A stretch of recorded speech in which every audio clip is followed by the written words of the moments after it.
Hintay magko-connect. Volume ng channel 1, volume ng channel. Ayan, so hello mga idol, welcome back sa ating channel. So pansin nyo mga idol, meron ako ditong mixer. Sa mga hindi pa po alam kung ano to, ito po yung tinatawag na mixer, mixing controls. Madalas po itong ginagamit sa mga sound sa bahay o sound system. So for today's video mga idol, ituturo ko naman sa inyo kung paano nga ba ito pagganahin o gamitin ang isang mixer control mga boss. Wow! So proceed na tayo mga idol, no?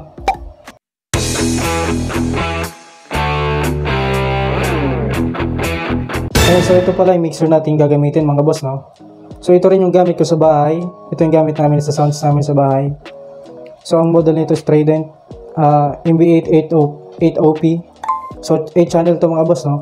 So kaya tinatawag na 8 channel yung isang mixer kasi yung mga input niya is 8. Yung kaya mong i-input sa isang mixer dito is 8 na, halimbawa 8, walang microphone.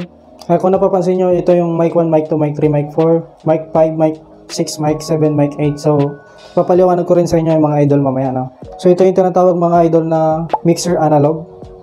Ayan. So may iba't ibang uri kasi ng mga mixer, no? So may analog, may digital, at yung digital analog pinaghalo na siya. So nakita nyo marami siyang input, no? So ituturo ko muna sa inyo yung input at yung control niya na ng volume. So yung input niya dito mga boss is mic input, at may input din siya ng line in.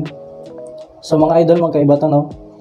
Yung mic nyo is dito nyo siya isasalpak to connect sa mic input, at yung line in dito nyo naman i-connect yung music nya, no? Yung line in. Kasi itong control naman ito mga idol is ito yung control ng gain. Yung gain i-share ko din sa inyo kung ano yung gamit nya, no?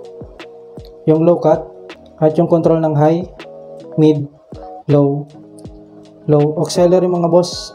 Ituturo ko din sa inyo mga next video na, no? Effect pan, ito naman yung left and right. Kung i-check mo yung may tunog yung left speaker and right speaker, no? At ito naman yung tinatawag na volume ng every channel, no? So 8 channel to, ito yung volume nila. Separate yung mga idol, no? Channel 1 volume, channel 2 volume, sunod-sunod na yung mga boss. Tapos ito naman yung master volume. Yan. So pag on mo yung channel volume, i-on mo rin yung master. Punta na tayo sa exciting part mga idol, no? Wow. So kung paano nga ba pagganahin yung mic nito at yung music. So meron tayo ditong audio jack.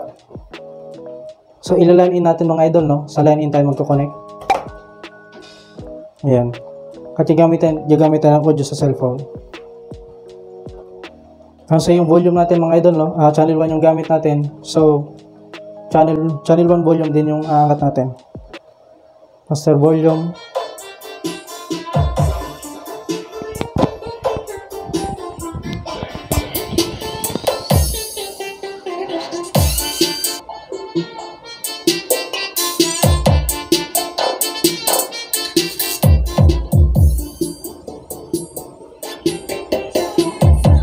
So sunod natin mga idol is mag-testing naman tayo ng mic kung paano nga ba to i-connect sa ating mixer.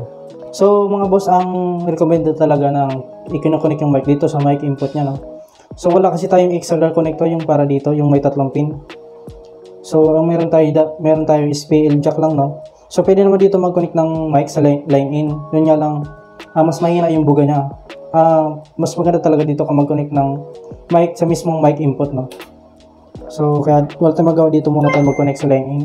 On yung volume natin mga idol, no? So pasensya na mga idol kasi yung mic natin improvise lang, no? DIY lang kasi wala tayong sariling mic. So ano pa mo tayo dyan sa mga tabi-tabi? Wala ka bang microphone? Ito ang life hack para sa iyo. So itesting natin itong microphone mga idol, no? So ito lang yung voice coil yung gamit natin. Direct na to. Wala nang on off. So on natin yung volume mga idol ng microphone. Check. So ang lakas, sorry. Hey, check. So lagyan kong mic natin sa speaker. Ayan, hey, check. 1, 2. So madalas mga idol sa ginagamit sa mga event, no? Yung lalo na sa mga banda o live band, nilalagyan nilang effects yung pinakita ko kanina. So yung effects kasi mas pagagandahin pa yung boses mo, no? So gamitin natin effects mga idol, no?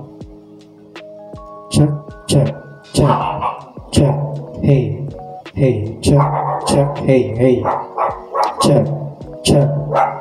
So yung nakuha ng effects natin, yan yung effects na tinatawag mga idol, no? Hey, check, check, one. So ito yung music input natin mga idol. Naka-line in yan sa channel 1. Play natin yung audio.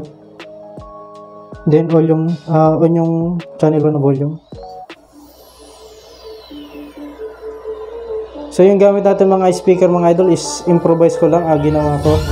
Hindi sa akin galing junk shop. So meron pa nga dito isa. Ayusin ko pa, wala pa siyang minat-ngat ng daga.